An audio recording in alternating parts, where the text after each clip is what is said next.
Can I see someone commenting if I'm loud and clear? Yes, sir, you're clear. Yes, sir, you're clear. Okay, let's continue. We're saying financing decision involves two good decisions. One, look at the assets. So when you're in that particular business, you're making a financing decision. One, you're looking at the decision being made on the sources. Where does your money come from? Where do you get your finances? Can either be debt or equity. We talked about these ones the other time. As well, you cannot be making the decision on the proportion. The proportion means how you study your finances. So the proportion can be financial structure, can be capital structure. So these are two basic decisions under financing decision. One, when you're deciding on the sources, where cheap, where viable, where is it okay, which good source, of course, are you going to employ or are you using? So it looks at the sources, then as well looks at the proportion. Proportion is how you network.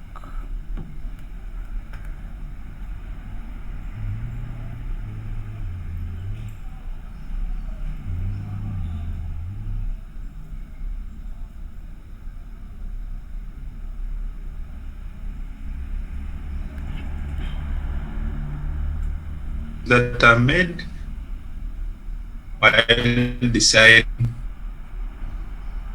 on, of course, how to finance your farm. So the proportion is saying looks at the financial structure. A financial structure is just a combination of all the sources of finance you use, regardless of being short or medium or long. Debt and equity is a structure of all the thing you're using. Then a capital structure is just a combination of all your long-term sources of finance. Debt, long-term debt, and equity. There is no long-term equity. So if you in finance class from the other time till I don't know when, there is no long-term equity. Here you saying long-term equity. I'll call police for you. There is no long-term equity. You can read about it. Every equity is equity, and it's always assumed it is long-term. I mean, there is no short-term liquidity. In other words, you shouldn't call it long-term equity. Just call it equity, because every equity is long-term. That's what I meant, sorry. So capital structure is just the combination of the long-term sources of finance you have, both the long-term debt and equity. And I'm saying capital structure helps to determine the leverage. Leverage is when you use debt in a particular company. Leverage is when the company uses debt in that particular period or to finance that particular activity. So in the proportion, we have financial structure and we have the capital structure. They can ask you differentiate between a financial structure and a capital structure. With the examples, provide suitable arguments, elements for capital structure and financial structure. What do you understand by capital structure? Elaborate on the elements. The elements, they mean the long-term debt and equity. Then you can list maybe those long-term debts, the mortgages, the long-term loans, the bonds, and so on. Then the equity sources, retained earnings, maybe the personal savings, the shares that is common and common or ordinary, the preference shares, and so on. Shall understand them in our substance subtopic. So we are saying capital structure helps to determine the level of leverage. Leverage is use of debt. So the higher level of debt you have, the highly leveraged the company becomes. So therefore, highly leveraged firms has got high level of financial risk because of the high level of debt. From this illustration, you realize if the firm uses more of debt,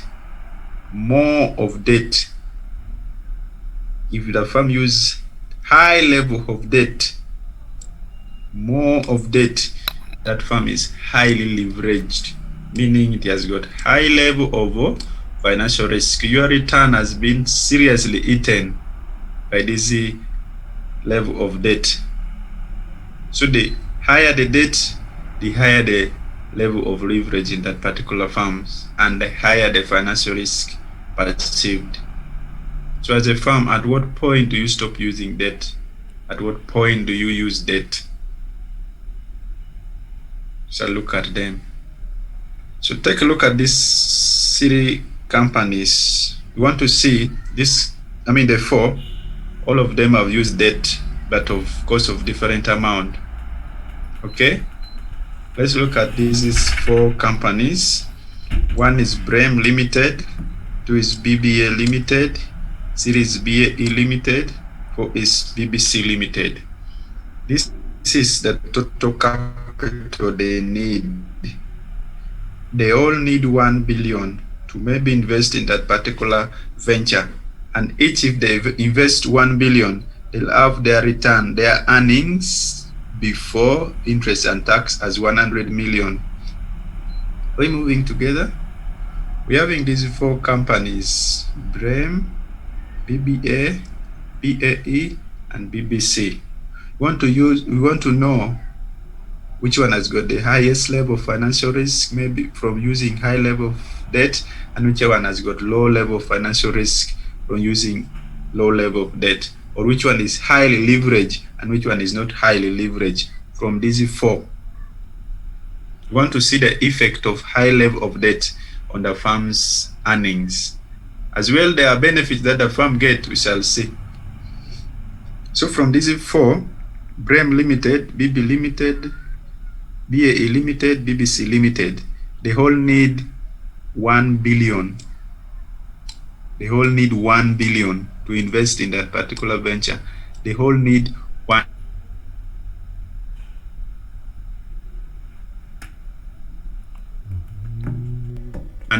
billion.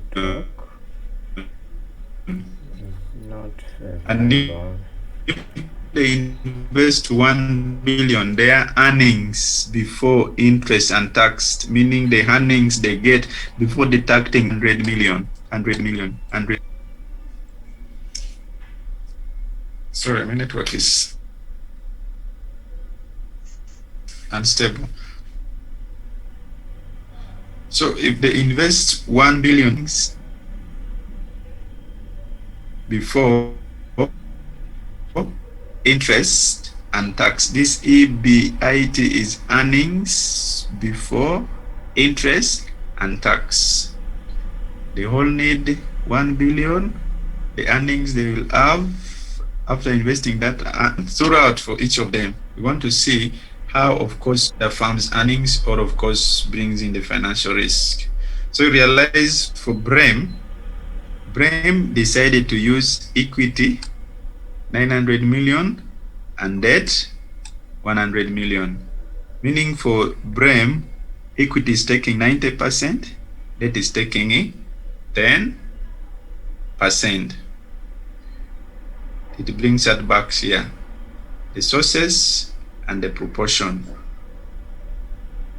It brings us back here, the sources and the proportion. So these 2 are sources. They're all using debt and equity. And then this 900 million and 100 million is how now they are structuring. their proportion. They are coming out with the proportion of the sources. So we are saying financing this one involves these two, the sources and the proportion. So the sources and the proportion, this whole amount they need. So BREM decided to use 9 million for equity, 900 million equity, 100 million debt. BBA used 600 million equity, 400 million debt, meaning equity 60%, 40% for debt. BAE used 300 million equity and 700 million debt.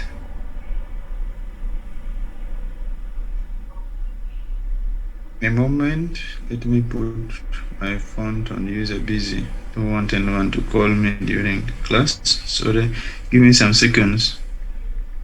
I've forgotten.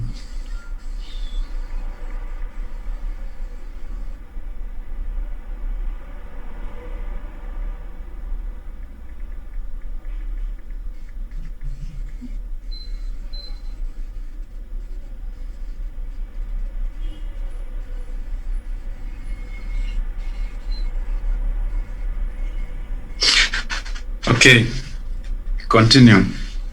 Then BBC, 200 million equity, 800 million debt. So you can see from these four companies, which one has used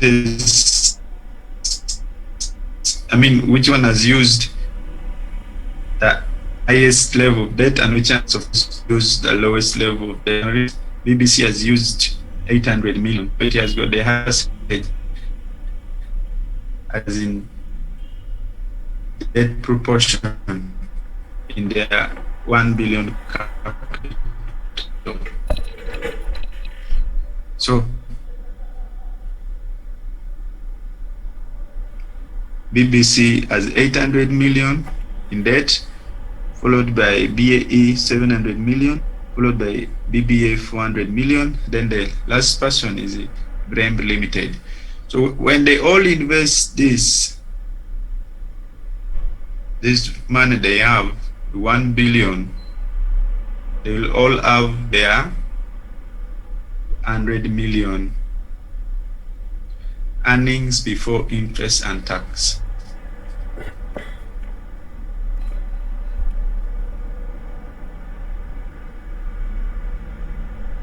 But remember, when you want to determine what exactly you have at hand, what for you to eat, what the company will consider as final money, it's net profit. You need to take in all the other operational network.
Uganda's network.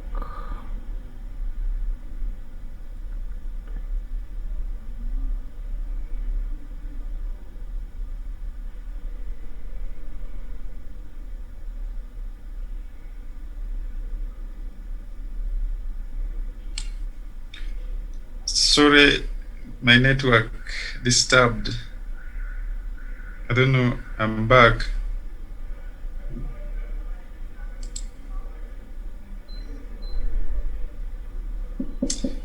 The network is poor, sorry. My network is so poor. Are you seeing my screen? You guys seeing my screen? Yes.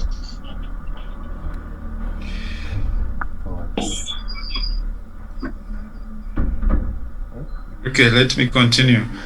I was saying we want to know practically how the use of debt brings in the financial risk, or how the firm becomes financially leveraged when it's too much of debt, in addition to the benefit the company gets from using debt.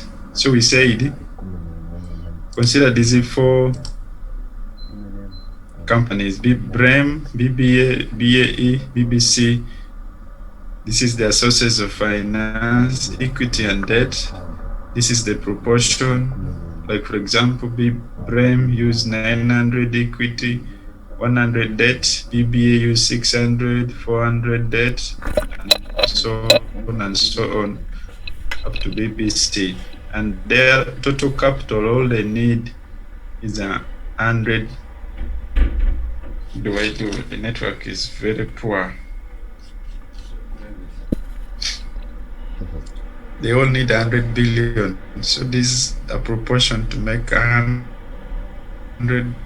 I mean, to make 1 billion, not 100 billion. These are the people used 1 billion. This is the money they will get, the earnings before interest and tax that they will get. So when you take away your interest, you see, this one has used 100 million. So 10% interest rate is being charged. So if you charge 10% on the debt each of this company used, 10% of 100 million.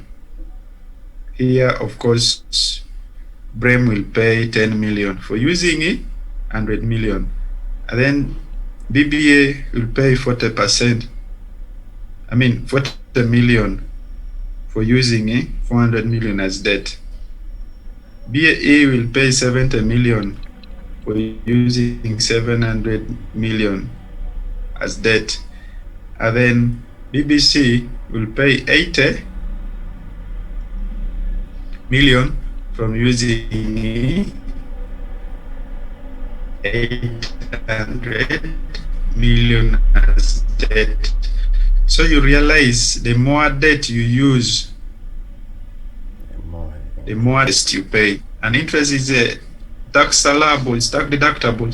They allow you to deduct, the tax authority allows interest expense to be added on the operational expenses. So it reduces on your taxable income. So you realize the higher the debt you use, the more interest, of course, you pay. As for these 4 companies, this one has got the highest level of interest paid from the debt to use. So there, of course, you now get your earnings before tax. Earnings before tax.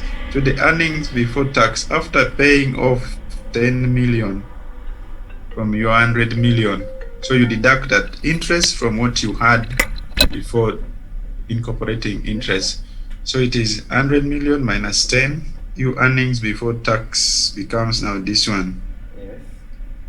You see, your earnings before tax becomes now this one.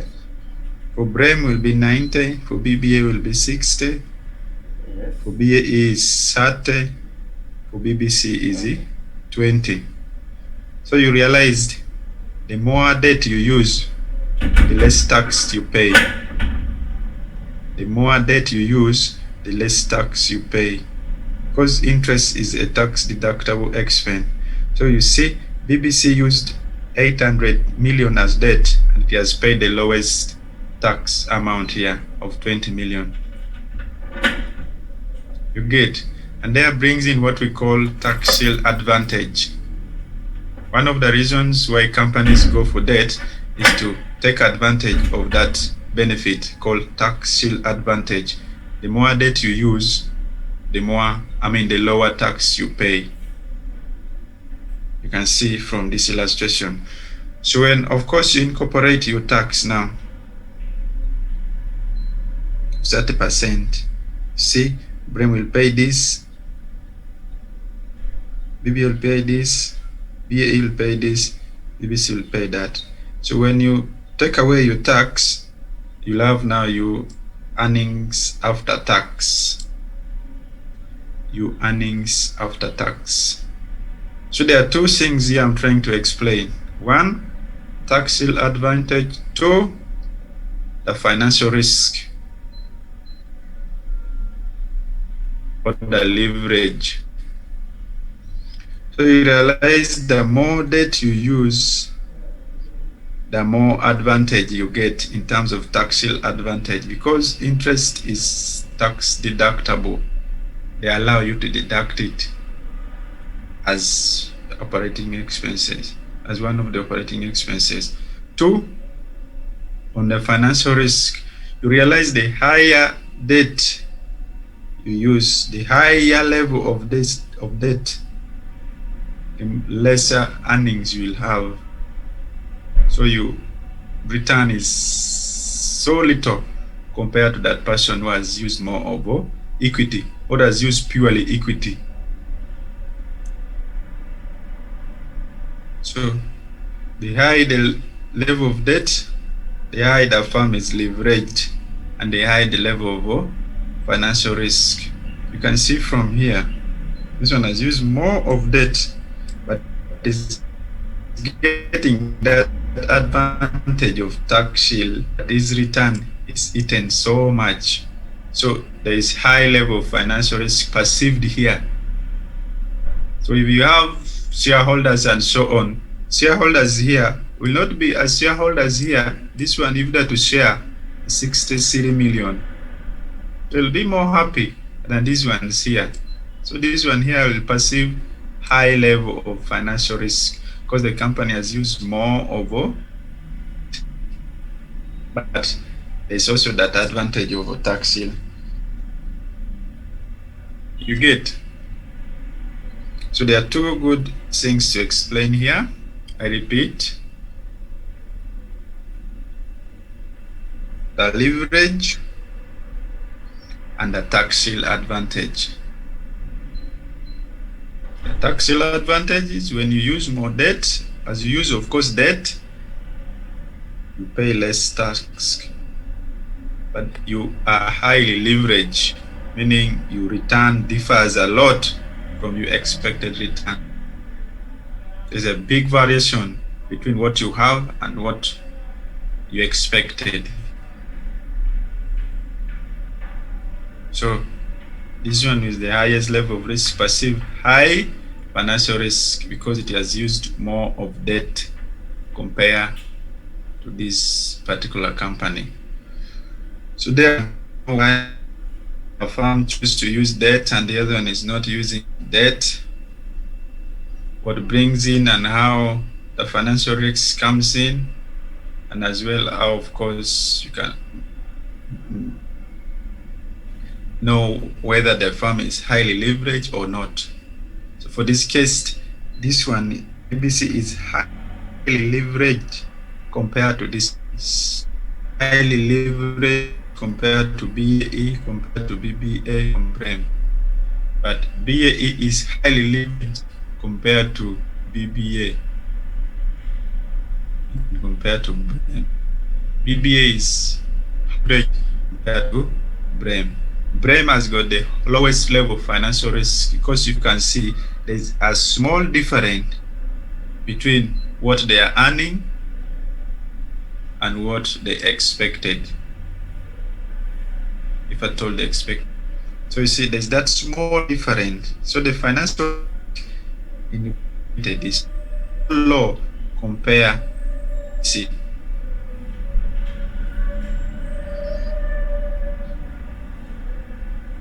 Any questions so far?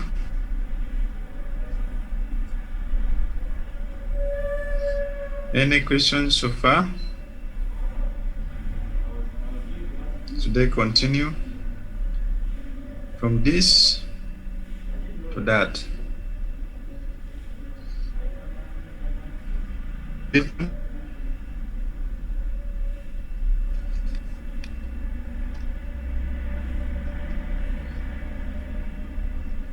Any comment?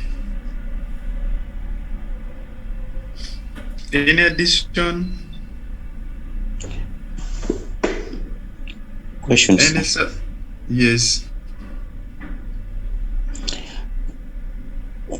What is it in full? E80, that last word. It is earnings after tax. Sorry, I did not explain. It is earnings after tax. You get it after deducting your tax. Okay, sir, thank you. But did you understand? Yeah. It's okay. Thank you. Any other question? Sir, how do you calculate it out? Did you? Which one? The E80. The EAT. Yes, how do you calculate that?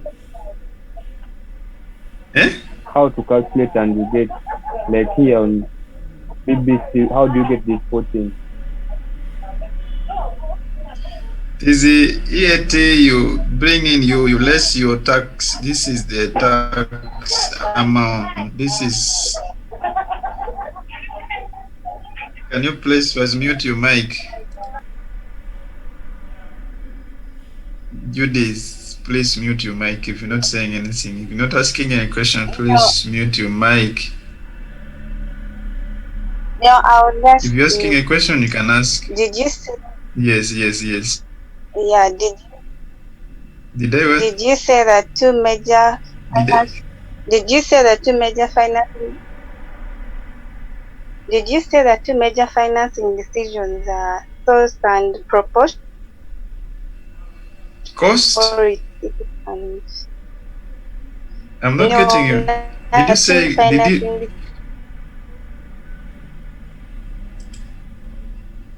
Did you say that two major financing decisions are source? Yes, they're the sources. The financing decision looks at the sources and the proportion. As you did see here, these are the sources, the equity and the debt. And then the proportion are the structuring of your debt and equity. How much debt is and how much equity is. What percentage is the equity and what percentage is the debt. So you can see from each of this company, they decided differently on the proportion. So the basic two questions there, two decisions there are the sources, equity and debt, and then the proportion. Okay? Excuse me, sir. Can I have questions coming in? Yes. Can you please? Yes, you're excused. Can you please re-explain starting from EBT? I'm quite lost. EBT is earnings before tax. Calculation, yes. How to calculate? Yes, when you take into your. Sorry, my network is poor. I didn't explain much here. I assumed your mathematics is okay. I guess it wrong, so you can re-explain. So we all expect these all four companies expect 100 million. That is earnings before interest and tax. But when you less your 10% of interest rate, meaning 10% is charged on the debt each of them use. So realize for BREM will be 10% of the 100 million used. This one will be 10% of 400. This is the 10% of 700 million. This is the 10% of 800 million. So when you deduct your interest, the money you're paying for the use of the debt, you remain now with the earnings before tax. So this minus this, you have 90. This minus this, you have 60. This minus this, 100 minus 70, you have 30. 100 minus 80, you have 20. So that become your earnings before tax. Before charging tax, this is what you have.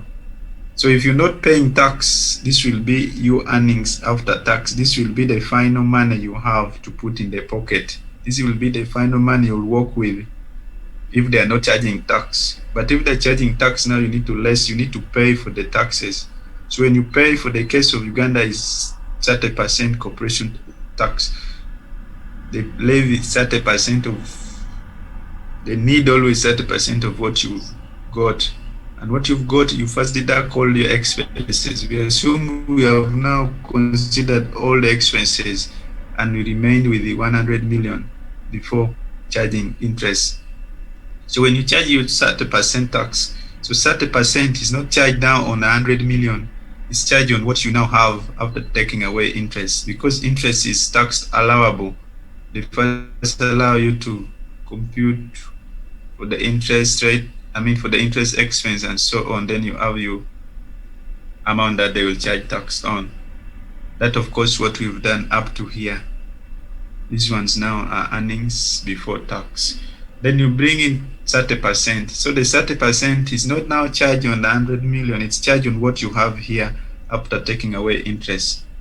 So you realize after taking away interest, this one remained with 90, this one remained with 60, this one remained with 30, this one remained with 20. So you can see from here, that you use, the more interest you pay and the lower your earnings become. So when you charge tax 30% of this, of 90 is this. You can try out 30% of 60 is this, 30% of 30 is this, 30% of 20 is this. So you minus it to get you earnings after tax. So earnings after tax, it's got by earnings before tax minus your tax, this one minus this one minus this one minus this. So all you have here, these ones are all earnings after tax. So this is the money you'll put in your pocket and go with it home or do it whatever you want now to do with. Understand or understood? So we said there are two good things here that you need to know. One, the leverage level or the debt or the financial risk level. Two, the tax shield advantage.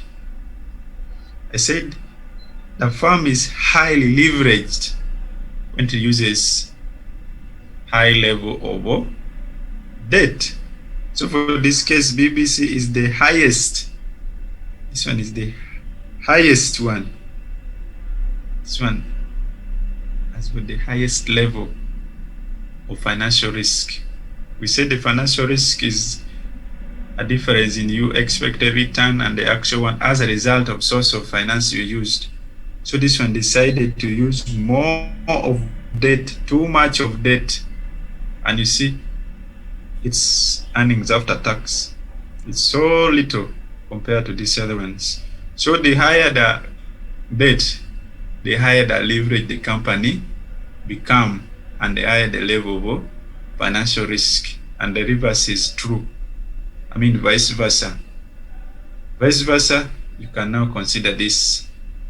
This one used only 10% of debt, and you see what they have as earnings after tax. So the higher the level of debt, the higher the level of financial risk in that particular firm, meaning the firm is highly leveraged. And that's why we are saying capital structure,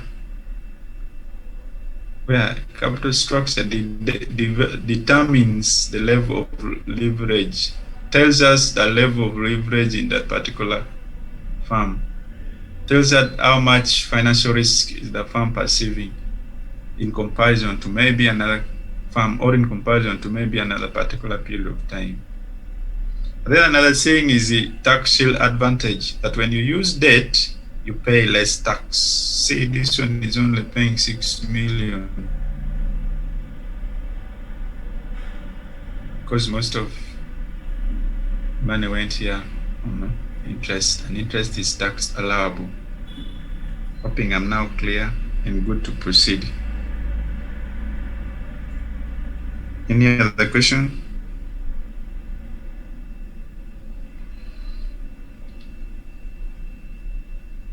Any other question? Yeah. Yeah, where exactly? You said when a firm uses high debts, that's what? Tax shield?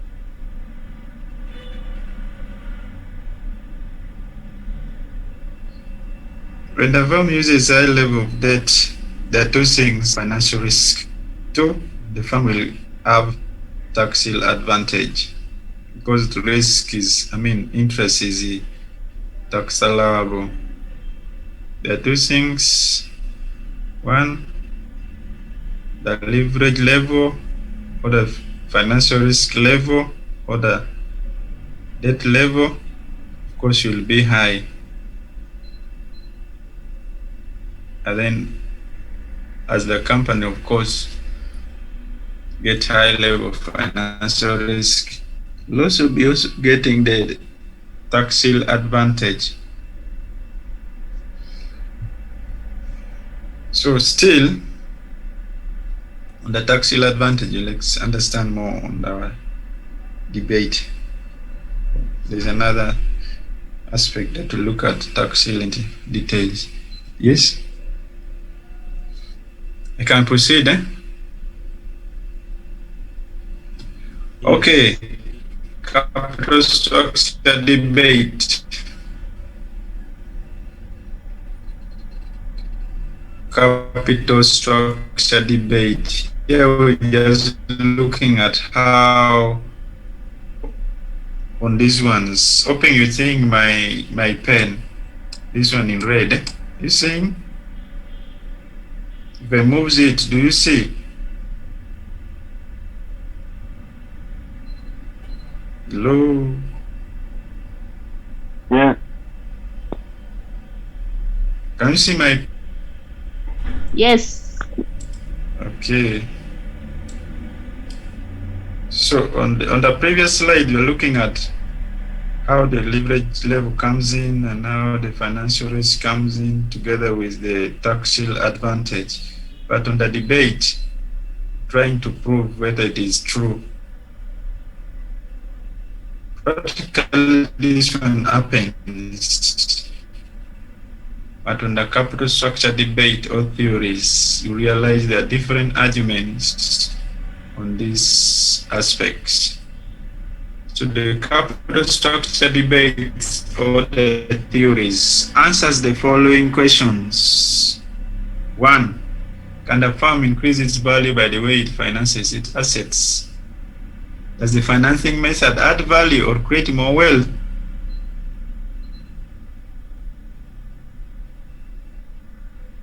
Whether the use of leverage is relevant from our illustration here.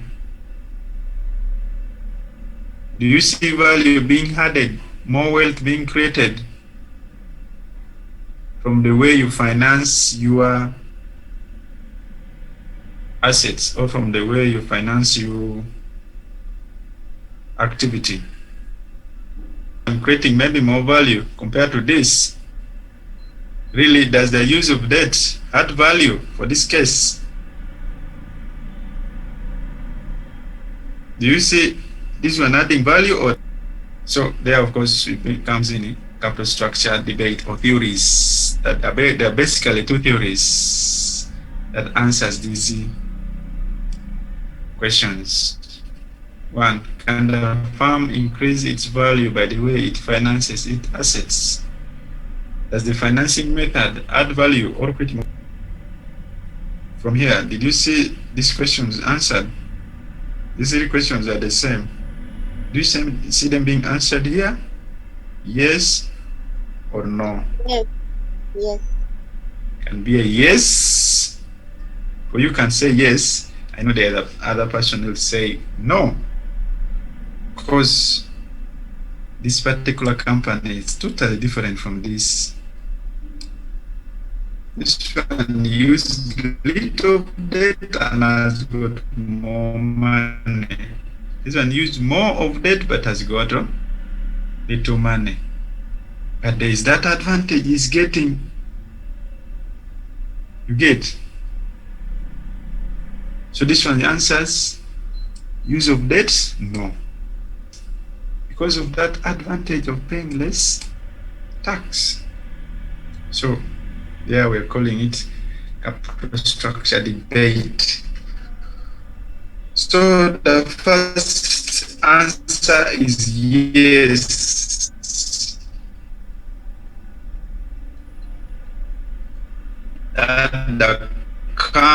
The farm can increase its value by the way it finances its asset. That the farm can as well. Sorry, my network. That the farm can as well increase wealth by the way it finances its asset, or the use of leverage is yes, is relevant. That is according to traditional theory. So the traditional theory, it is a yes theory, can also be called classical school of thought, can also be called the relevant theory. It was advanced by these two. You can read the name. And they say the use of capital structure is relevant. That the use of capital structure is relevant. It is a yes for a company to use long-term debt and equity. That is called long-term debt and equity. That's what we mean by. So they say it is okay for them to maneuver without the structure of finances. And they said farm can add value by the way it finances.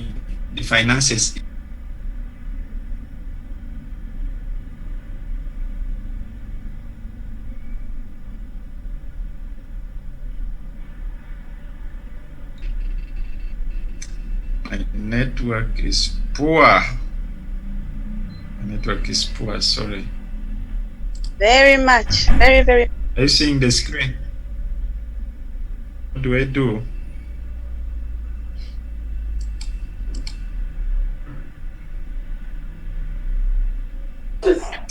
We are seeing the screen, but we are not explaining.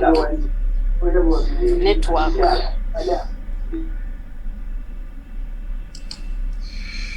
Ooh. I mean, I've been speaking to myself. I don't know. What do we do?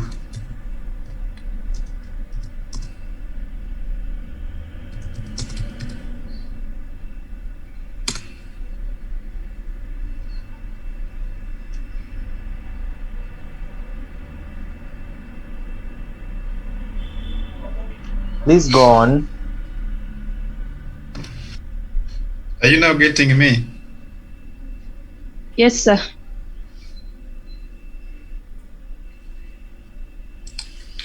So we are looking at the capital structure debates, the debates that involve the use of long-term debt and equity.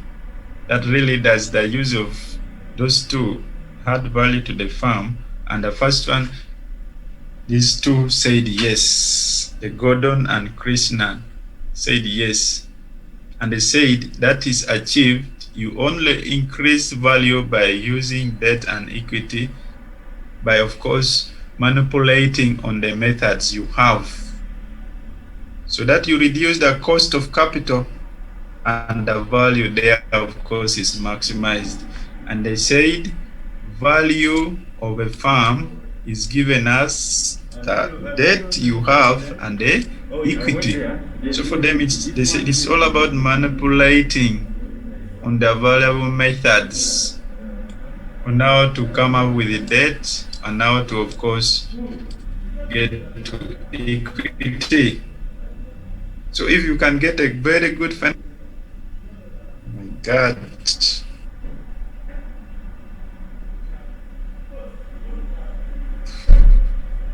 Are you getting me?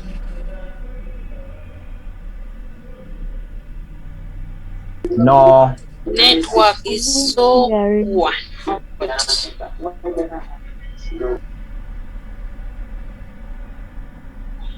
No, sir.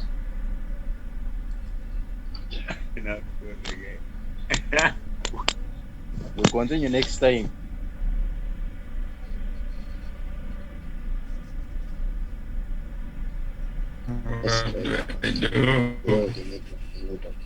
Shall start from there.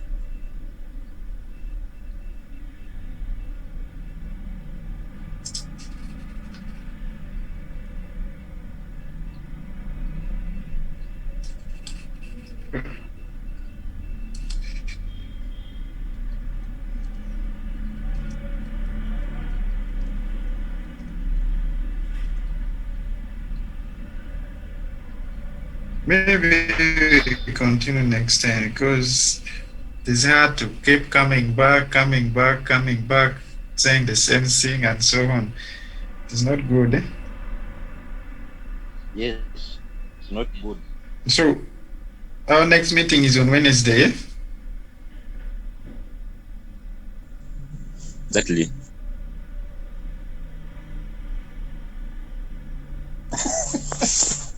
Okay, let's tell me that.